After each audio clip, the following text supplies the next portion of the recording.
Hey, my name is Fred the Finch, you might know me as Ronald, and I'm one of the best Yamatos in the game right now. I have 2,200 hours in Deadlock and 1,800 Yamato games with about a 56% win rate. I'm always Eternus 6 and almost always top 100, and even though Yamato hasn't been changing a lot recently, a lot of people have been asking for a new guide, so this is how to actually play Yamato.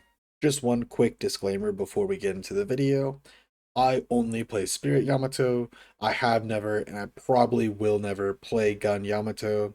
So if that's what you're looking for, this definitely isn't for you. But if you're looking to play a Spirit Yamato with a little bit of melee mixed in, this is exactly what you need. So to start off, we're just going to talk about what Yamato's role in a team fight and in a game really is. For me, Yamato can be quite hard to define in a simple role, as she almost functions as like a tanky brawler, but also a spirit nuke assassin, and also an anti-carry, and can also be a full hard carry for your team. This doesn't only depend on how you build her, but also just how you approach fights, what team comp you have, what team comp the other team has, and just a lot of other things compounded together that really make her playstyle very unique and very flexible. She has pretty middling base health and scaling per boon, on par with characters like Mirage and Ivy, but in contrast to them, she's once again expected to be more in the front line and take on a lot of cooldowns and damage. She does this with the immense amount of healing she gets from her 3, as well as the survivability of her ult. Relying on healing and a very long cooldown in order to actually be tanky makes Yamato a really unique character to play, where sometimes you feel like an absolute god that can take on 6 people at once, and sometimes you just get shredded by one guy who's 5k below you. Because of this, picking up Yamato can be hard, and most of the time, when you start playing her, you're gonna end up dying a lot, and you're gonna end up doing nothing for a little bit. And that's just kind of the growing pains of learning a character like Yamato, where you really have to test your limits and find out what you can get away with and what you really get punished for. We'll come back to more specifics about how to approach different team fights in different parts of the game, but for now, we're going to move on to general tech and little combos and things you can do on this character. The first isn't so much tech as much as it is a PSA about how Power Slash works and how the damage actually scales with time. When you use your Power Slash, you might expect the damage to scale linearly, where the longer you hold it, the more damage it'll do, but it actually scales incrementally. While you're channeling the Power Slash, you can actually see two small white lines, and those show you the two different increments of damage that you can do. Once you cross the first line is the earliest point you can actually fire off the Power Slash, and it does 40% of the damage. After the second one, it does 60% of the damage, and if you wait until the very end, it does 100% of the damage. One thing I notice from a lot of new Yamato players who feel like they're lacking a lot of their damage is they're not actually letting it fully go off on its own. Even if you click zero point 0.1 second before the power slash goes off on its own, you're only getting 60% of the damage that you would normally get. If you're ever curious if you're getting a full power slash or not, look back in the VODs and look at the circle that comes out around Yamato as she power slashes. If it's a blue circle, then you actually clicked early and you didn't get it off fully. But if it's that reddish purple hue, that means you got a full slash. Obviously, you can't always get a full slash off if somebody's going to be on cover or you're about to die or something like that. But in general, you should be getting these full slashes off and you shouldn't be clicking to set them off on your own. Moving on to the first tech, this is probably one of the most core techs you should do on this character almost every single time you power slash. And it's super simple.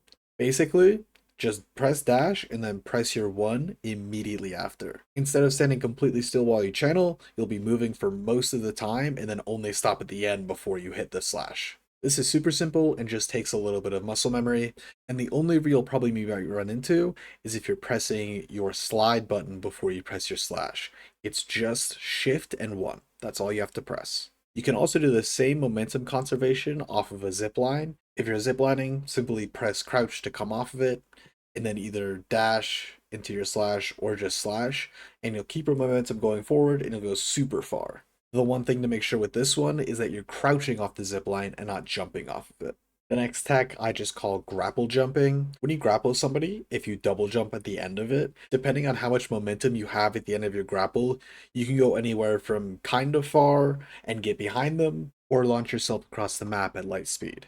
To do it simply, at the end of your grapple, at the end of your 2, just double tap space and double jump off of it.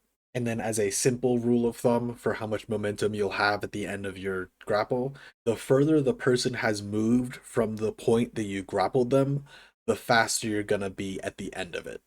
This isn't always true, and there are some different things that you can do to manipulate this, but that could be a whole video in and of itself, and I'm not super well informed on this. So if you want something like that, let me know, and I can research into it and find more things about it and make a video like that as well.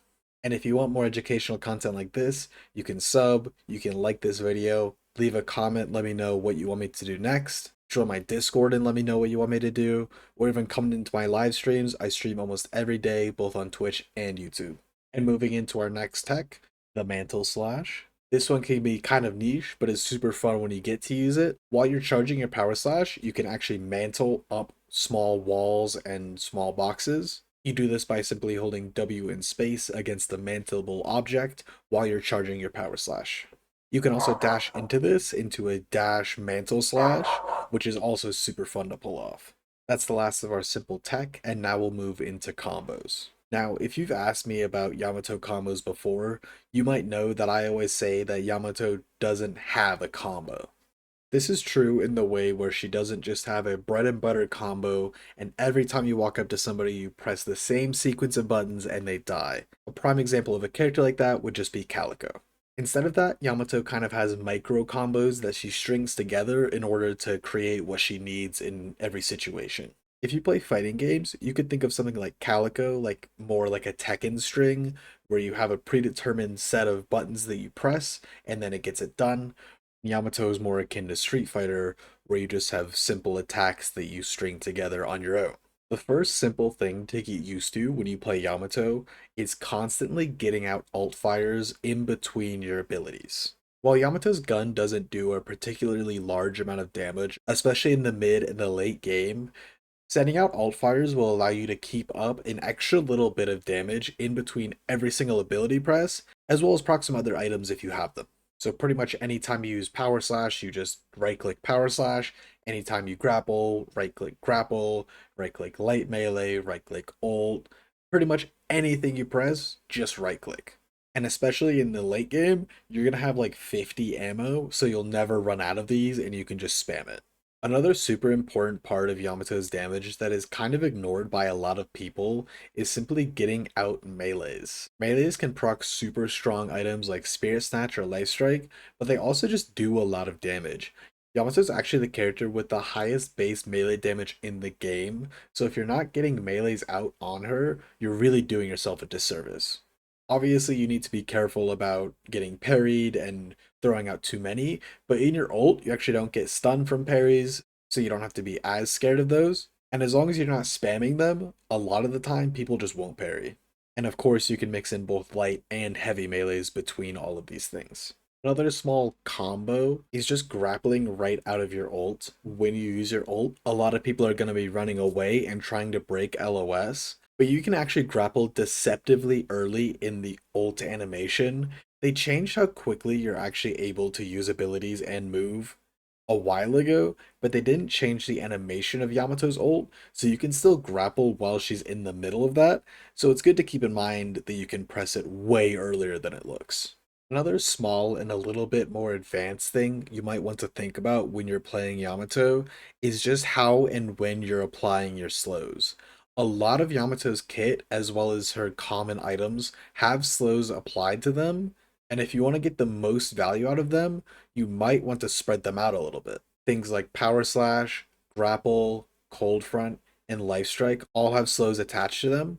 So while I'm not saying you should always spread them out, it can sometimes be useful to make sure that the enemy is always slowed. And since I didn't go through any real true combos in this section, I will show you one that is quite late game and requires a good amount of items. If you Arctic Blast and then immediately Phantom Strike, right click, and Light Melee, you do a ton of burst, and depending on how much spirit power you have, you can completely one-shot squishies. And then for a simple example of how you might combine all of your little combos together into an actual fight, if we disregard using any items or anything like that, something you could do, you could alt fire, dash power slash, alt fire grapple, Alt-Fire Light Melee, Crimson Slash, Alt-Fire Ult, Alt-Fire Grapple, 3, Alt-Fire Power Slash. And now that we're through with combos, I'm going to move on to each of the different phases of the game and kind of talk about what your game plan and what you should be doing during those times should be. Starting off in the lane phase, Yamato has a very oppressive and high pressured lane that can really create a big opportunity and a big lead early in the game. You can start with either your Crimson or your Power Slash, where Crimson Slash is a little bit safer and gives you free trades against almost every character, and Power Slash is a little bit more greedy but gets you a little bit more damage. And basically, as soon as the lane starts, you want to get up on the bridge, get up in their face, and start doing damage. Your main source of damage at this point in the game is just your alt fire. You want to sit there and you want to spam those, and you want to hit them over and over and over. You are very, very squishy at this point of the game, especially if you started with your power slash, but you do a shit ton of damage, and you can really apply a ton of pressure and win your lane super handily. Against most characters, I like to push the wave up to their guardian and pressure them on the guardian while I'm also shooting the guardian and making sure it's taking damage every time a wave pushes up past those stairs. And if the enemy ever gets low enough, I have enough stamina, and they're in a good position to dive, I'll jump past the guardian, parry it, and hard dive them. Getting kills in lane while the lane is pushed up can be super helpful for both starving them of souls and also just taking their guardian early. So don't be afraid to tower dive. I'll usually pressure the guardian up until it dies, and I don't really go and farm a ton of camps or do a ton of boxes until it is.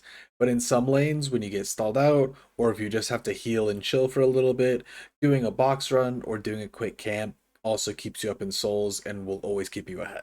However, once those guardians are down, whether you killed theirs or they took yours, that's when you can really start getting ahead. If possible, you want to sit in your lane completely alone and just farm every wave and do all the jungle camps. I have a whole video on how to be the most fed person in every game, but by far the most important takeaway to have is that you need to catch every wave. If you're doing a jungle camp and you're missing one or two waves, you're losing a ton of money. So while you do want to do the camps, just make sure you're not missing those waves. While you enter into the mid game, a super important part of fighting on Yamato is knowing when your power spikes are and when you're strong. We'll talk about this a lot more in the build section of the video, but essentially, when you're a strong character, you want to be seeking out fights and looking to push your advantage, and when you're a weak character, you just want to be chilling and farming. And for a character like Yamato in particular, you are almost always a weak character when your ult is on cooldown. If you don't have your ult, you almost never want to fight. There are some exceptions, but you're so squishy and you really don't have much to fight with without your ult. And for the easiest and most consistent power spikes on Yamato, you have your max power slash, your tier 2 crimson slash, and your max ult. Yamato is also a pretty decent split pusher. She's obviously not going to shred the objectives exactly like a gun character might, but if you see a lot of characters grouped up on the other side of the map, simply pushing your lane and pressuring walkers can be super helpful. Things like Power Slash and Mystic Shot honestly do quite a bit of damage to the walker, and if somebody comes to contest you, while you don't have a good way of running away, you have a really strong way to just hard engage onto the walker, and when it stomps, you can ult and just keep slamming it with damage. Alternatively, if somebody dives you and tries to stop you, you can also just 1v1 them. Yamato is one of the strongest 1v1 characters in the game, so if just one person comes to stop you, most of the time you'll win that. And when it comes to arguably the most important objective in the game, mid boss, Yamato is an absolute demon. While once again she doesn't actually shred the mid boss or do much damage to it at all, she's so good at both stealing and securing the Rejuvenator.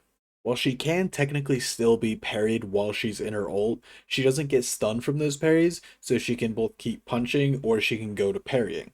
And she obviously can't be stunned by any of the CC they come in with to try and stop you.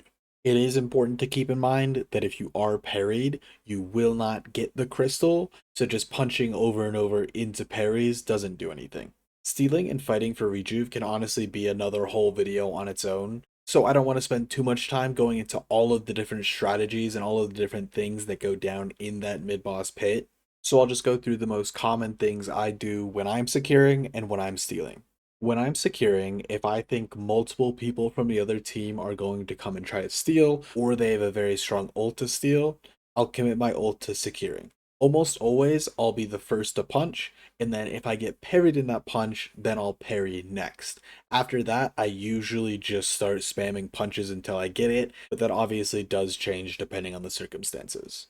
And then when I'm stealing, I'll generally jump into the pit, ult on the rejuve, and I'll almost always parry first, see how many people I parry, and then if there's still more people punching, I'll parry again. After that, I'll usually punch twice, and then after I punch twice, I'll parry and try to punch again. After those two punches, the rejuve crystals are usually gone. However, sometimes you can get all three. One thing I've been running into a lot recently is I'll go into the pit and try to parry, and everybody there will be waiting for my parry, so they'll delay their punch enough that I can't even get more parries off. So lately, I have been doing a little bit more of just early punching, where I just jump in, punch the first time, and then start parrying, but that definitely depends on what's happening in your game.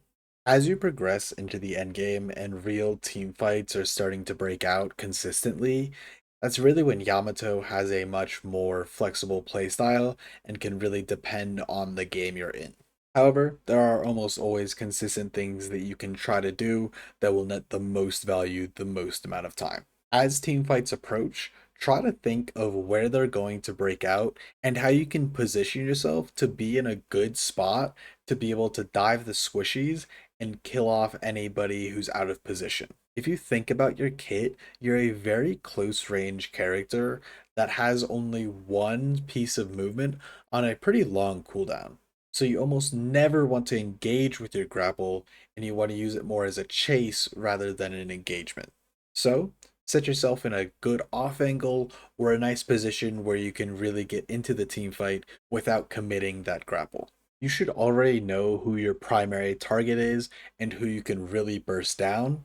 This can definitely depend on items and also sometimes playstyle, as well as things like net worth. But generally, very squishy characters and more glass cannons are very easy for you to burst down. So, as a team fight starts to break out, try and look for those characters that you've identified and just run them down. If you use your ult to secure a kill, then you'll have a much longer ult and you can look for more and be more active in that fight for longer. However, once that ult ends, you do really have to be aware of how much of a more vulnerable and squishy character you are. That doesn't mean you have to stop fighting, that doesn't mean you're useless, but that does mean you have to be more aware of what you're doing. This is by far the trickiest part of playing Yamato, is playing her outside of the ult cooldown and inside of those big team fights.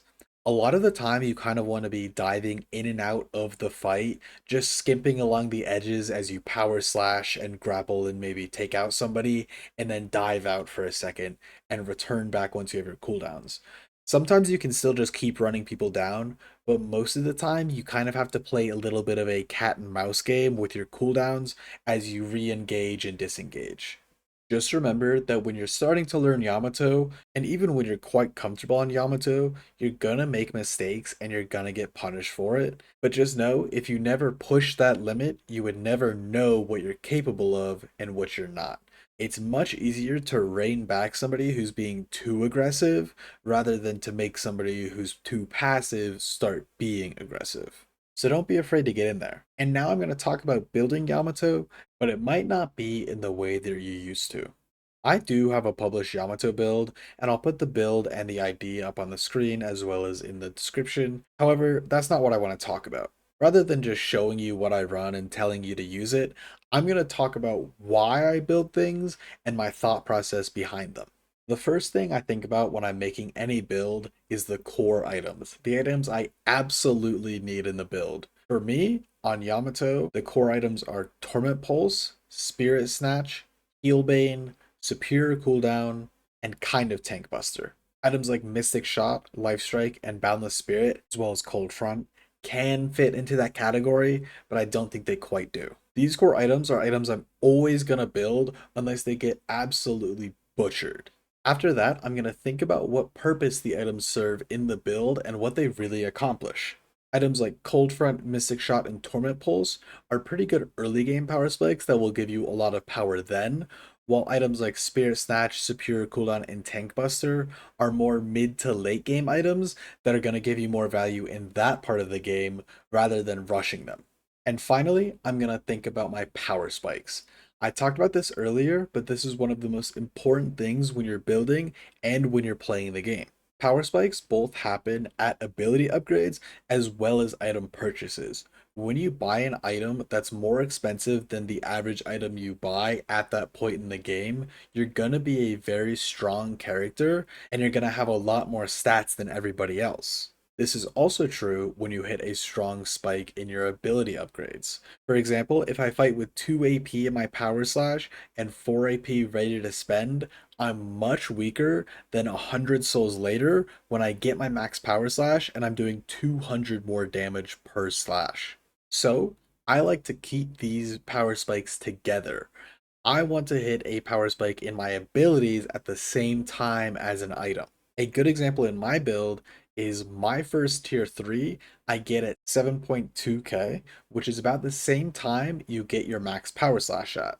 I also get my first tier 4, Diviner's Kevlar, around the same time as my max ult. This happens to work where Kevlar also buffs your ult, but it doesn't have to be that way. I almost always run a tier 4 at the same time as max ult. And the last thing I want to quickly go over is all the bugs that I know about. When you use your Crimson Slash, if you look too far up or down, it will completely turn off the hitbox. In order to most consistently hit your Crimson Slash, you need to just look straight forward. This can obviously feel counterintuitive if somebody is far up or far below you, but it will 100% more consistently hit if you just look forward. Crimson Slash also has some weird interactions if people are dashing through you or just like super close to you, where it'll just randomly miss on somebody point blank. Can't really do as much about that one, but good to know about. And finally, with Crimson Slash, it has some weird interactions with corners and kind of LOS, where in a way your character isn't in LOS, but you're almost face to face looking at each other, and it'll just completely miss. So be careful walking around corners and using your Crimson Slash in that way, because a lot of the time it'll get blocked as well. With your grapple, if you try to grapple a McGinnis turret, it will always break and use the cooldown. Sometimes when you grapple enemies, the grapple will randomly break and you will eat the cooldown and just lose it. If you cancel your grapple while you're inside a wall, or the person you're grappling dies while you're in a wall, you'll just get stuck in the wall, so just press escape and quickly press the unstick hero button. Sometimes if you grapple a Bebop at the same time that he hooks you, it'll just send you across the map. And with Power Slash, this might not be a bug, but they didn't say anything about it, and you cannot parry during your Power Slash anymore.